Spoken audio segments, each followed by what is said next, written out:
जुआंचे सुवार्तेच्या 14व्या अध्यायांत हांव बापा लागीं मागतलो, तो तुमकां एक मजतदार दितलो आनी हो तुमचे सवें सदां काळ रावतलो म्हणून स्वताच्या आत्म्या विशीं उलयल्लो जेजू म्हज्या नांवी बापच तुमकां एक मजतदार पाठयतलो.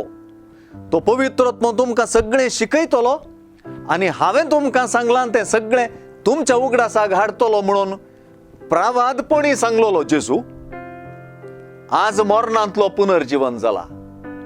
पुनर्जीवन जाल्लो जेजू आपलो पवित्र आत्म्या उदेशीं केल्लो प्रवाद संपूर्ण करता. पुनर्जीवन जेजू घेया पवित्र आत्म्याक. कोणाची पातकां तुमी बक्षितात ती बक्षतली, जांची पातकां तुमी बक्षिनात ती बक्षशिणान म्हणटा.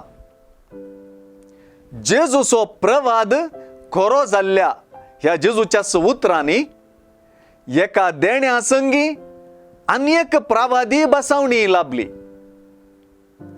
संवसाराचे रचने वेळी देवान मनशांतय स्वास फुंकुल्लो आनी आतां तेच परी जेजूय शिसांचेर स्वास फुंकून घेया पवित्र आत्म्याक म्हणटा. हो आत्मो कितें करतलो तें जेजून येदोळूच स्पश्ट केलां आनी हाका आज आनी एक प्रमुख लक्षण ताणें मेळयलां. तो आत्मो शिसांक सगळें शिकयता, जेजून शिकयल्लें शिसांच्या उगडासाक हाडटा आनी जेजूच्या शिसांनी पातकां बोगसूंच्याक कारण जाता. बापान कशें आपल्या पुताक संवसाराक दिल्लो तशें जेजू पवित्र आत्म्याक घेया म्हणून आपल्या शिसांक दिता. घेया उतरांत देणें आटापलां